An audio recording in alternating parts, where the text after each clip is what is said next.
como punto de partida para analizar, digo, en favor o en contra del gobierno y de las medidas, ¿en qué momento empezó en la economía argentina este gobierno a gobernar el país? Vos decís en qué momento realmente económico, el modelo exacto. económico es el modelo que Macri quiere. Mirá, es difícil porque hasta acá Macri viene diciendo que esto es la transición de la pesada herencia que según su diagnóstico recibió del kirchnerismo, que con algunos desequilibrios que eran ciertos. O sea, había sobre todo la cuestión de la relación con el resto del mundo, tanto en términos comerciales como financieros, estaba complicada. Teníamos déficit, digamos, más importaciones que exportaciones, déficit comercial, no podíamos endeudarnos, entonces teníamos una salida de dólares todo el tiempo, sumado a la fuga de capitales, teníamos una salida de dólares que no se sostenía, por eso perdíamos reservas. La transición esta, que está de estos 2 años de gobierno de Macri, que él dice que son una transición, estamos endeudándonos para cubrir esa salida constante de capitales, de dólares en definitiva, y ahí intentando apuntar a que en algún momento, pero esto es ya algo de largo plazo, vayan reduciéndose las necesidades de dólares. Ahora, esto es lo que todavía no está y que se prevé que empiece a anunciarse a partir de ahora, con la consolidación política de Cambiemos, cuál es el modelo económico que van a implantar para que el país se desarrolle y entonces, de acá a unos años, podamos hablar de que no hay más déficit comercial, que los dólares no salen todo el tiempo, también entran porque hay inversiones, porque hay confianza acá en los negocios en el país, porque la situación macroeconómica es estable. Esto es lo que tiene que empezar a verse a partir de ahora. Todavía, con los anuncios que se hicieron hoy, todavía no se ve. O sea, falta el plan de desarrollo. Por ahora hay medidas para corregir problemas graves que tiene Argentina, pero que todavía no hacen un programa de largo plazo. Hablabas de las inversiones del dólar en la Argentina. Recuerdo en su momento, en época de campaña, con Macri y con Scioli, incluso posterior a las elecciones, donde gana Cambiemos, la promesa de transitar juntos, ¿no? Y el poder de Scioli de atraer ciertos empresarios del exterior o su recorrido por Europa y otros países para tener esas inversiones. Digo, hoy es uno de los puntos de mayor deuda de este gobierno, por lo menos porque se entiende, o quizás para el análisis vulgar, se entiende que la comunicación de una medida económica es al ya, y en definitiva también hay otros plazos y hay otros tiempos. Sí, a ver, la idea de un diálogo y una construcción de consenso también respecto de cómo tiene que ser el modelo económico, tampoco está por ahora en agenda. Fíjate que hoy tenías sindicatos, movimientos sociales pidiendo saber cuál es el plan del gobierno, y por ahora parecería que los interlocutores con los que más habla Cambiemos, va por el lado empresarial, lo cual está muy bien porque es un sector que requiere obviamente cambios importantes en la economía y en la infraestructura y en la cuestión más legal para desarrollarse. Pero esto no puede dejar de lado que en Argentina tenemos serios problemas socioeconómicos. Uno no puede pedirle ajuste, que nos ajustemos el cinturón a las familias argentinas, cuando hoy tenemos 1/3 todavía de pobreza. Sí. O sea, cuando, digamos, mejor dicho, cuando los indicadores sociales nunca bajaron y hay mucha gente que sigue viviendo mal. 1/3 Más del de pobreza. 40%, sí. Claro, 1/3 de pobreza, que afecta especialmente a mujeres y niños, y sobre todo hogares monoparentales encabezados por mujeres, ¿no? 8% de desempleo, eso es alto, eso es históricamente alto para Argentina. Pasa que quizás nos olvidamos de nuestra historia porque venimos de más de 25% de desempleo en el 2003, ¿no? Entonces, esos indicadores no aguantan, más la precarización laboral, que es el empleo negro y todas las formas de precarización grises, ¿no? Desde becas y pasantías hasta salario medio en blanco, medio en negro, que tenemos muchos. Bueno, todo eso hace que hoy la calidad de vida de los argentinos y las argentinas esté bastante complicada. Sobre eso es difícil pedir más ajuste. Por eso el gradualismo que implementa Cambiemos es necesario, no solo una decisión, sino que no podría ser de otra manera, porque implicaría pegarle muy fuerte a muchas familias. ¿Cuánto hay de cierto en que las medidas que hoy se están tomando el gobierno a nivel económico nos van a endeudar y a perjudicar de acá a un larguísimo plazo y no tanto en lo inmediato? ¿Qué tema? La deuda. No sé si quiero escuchar la respuesta. Mirá, el gobierno de Cambiemos en estos casi 2 años que lleva de gobierno nos ha endeudado como nunca antes en la historia. Lo cual es posible también porque veníamos de un nivel muy bajo de deuda. Entonces está este doble juego, nos endeudamos un montón, pero todavía no llegamos a niveles peligrosos de deuda, ¿sí? Porque partíamos de una base muy baja. La cuestión es, ¿cuánto tiempo vamos a estar endeudándonos? porque si el plan es que sigamos endeudándonos infinitamente, entonces eso nunca en ningún país del mundo va a aguantar.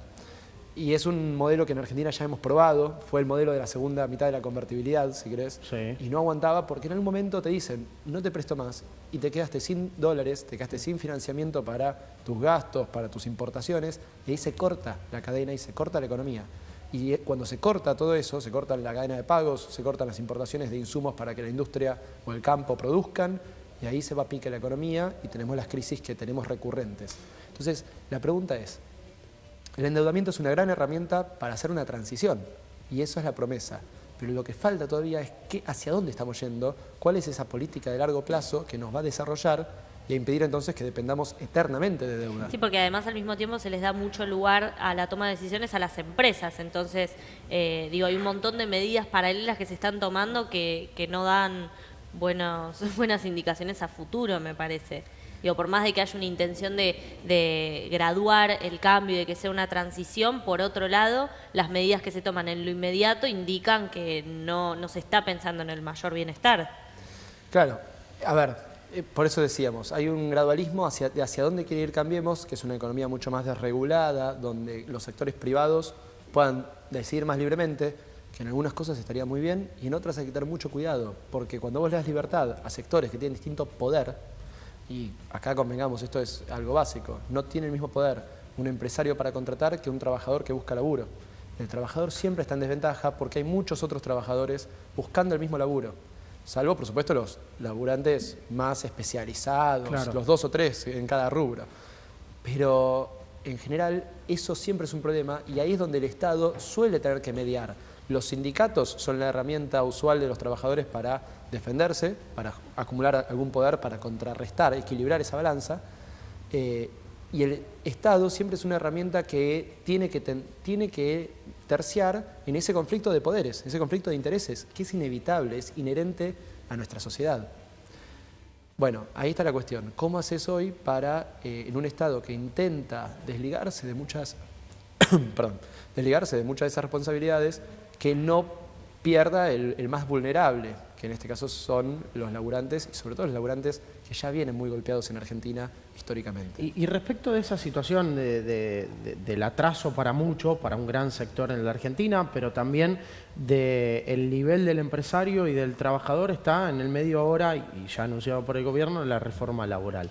¿En qué perjuicio y en qué beneficio, para qué sector o para qué otro sector va a ir en detrimento esta reforma laboral? Y la ato a un campo que es importante en la propia Argentina, por lo menos en los últimos años le había dado un gran impulso de trabajo a muchos, que eran las pymes, y que fue el sector más atacado o más perjudicado con ciertas reformas en este gobierno.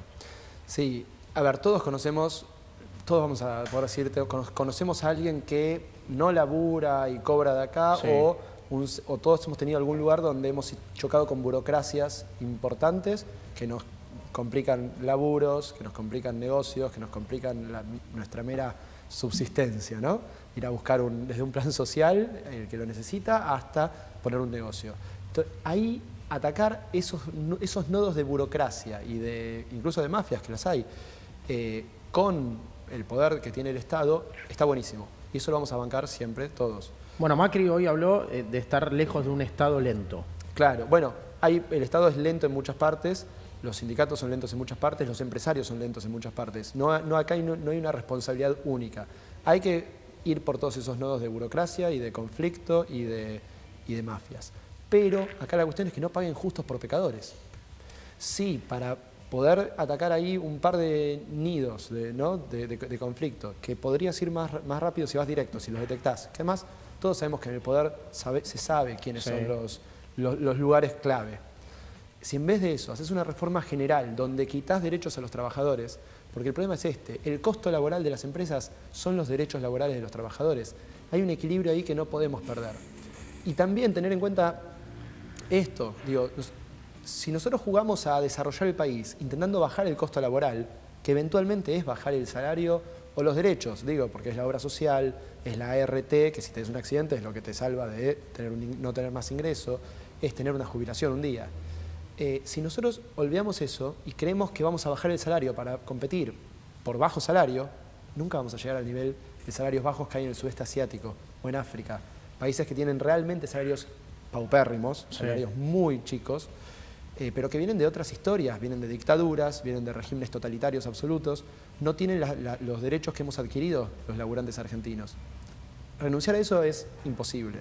Entonces la competitividad, la productividad argentina, el plan de desarrollo tiene que venir por otro lado, tiene que venir por aprovechar las cosas en las que somos buenos, no por intentar bajarnos el salario para competir con el sudeste asiático, porque eso no va a pasar, vamos a errar el camino y vamos a estar perdiendo la posibilidad de aprovechar nuestras ventajas. Bueno, y allí está el cuello de botella con más de 5.000 pymes que han cerrado en los últimos 2 años. Sí, ahí el año pasado fue muy malo para la industria, sobre todo para la que se dedica al mercado interno, porque al caer el salario, tener miedo a la pérdida de empleo, el desempleo no aumentó tanto, aumentó un poco, pero el miedo fue clave para que todos ajustáramos, ¿no?, el cinturón, todos cerráramos un poco más la billetera, la cartera, el bolsillo.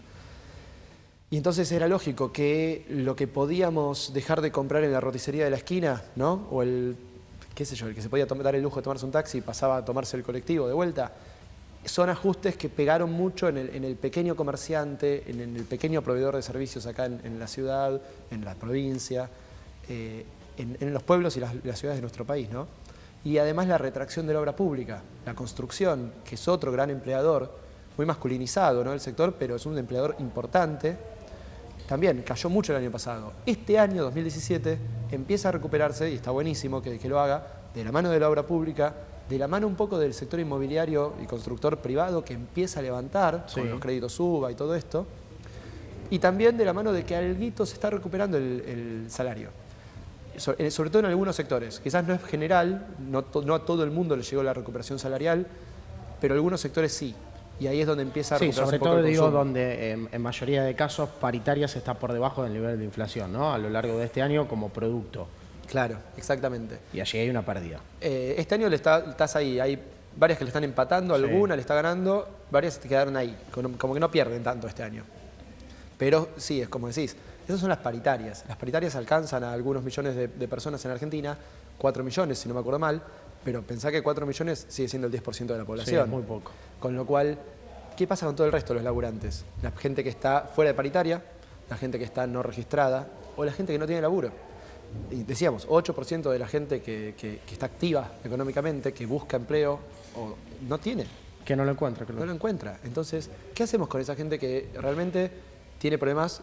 Porque la paritaria esa que nosotros estamos mirando no le afecta. Su aumento de ingresos es menor a eso. Y ahí es donde tenés el aumento de la pobreza.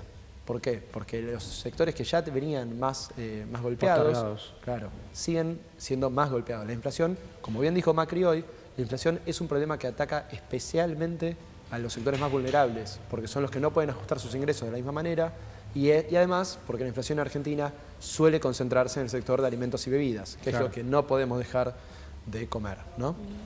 Respecto de un punto, por lo menos un indicador, digo, en lo cotidiano que se presta mucha atención y es: creció la economía y se reactivó la construcción. Va como muy atado de la mano y es un indicador positivo, muchos tratan de verlo positivo.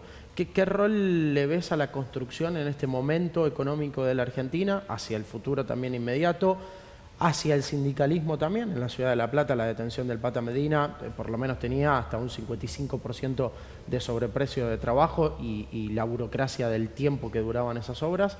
¿Qué lectura hay sobre ese sector?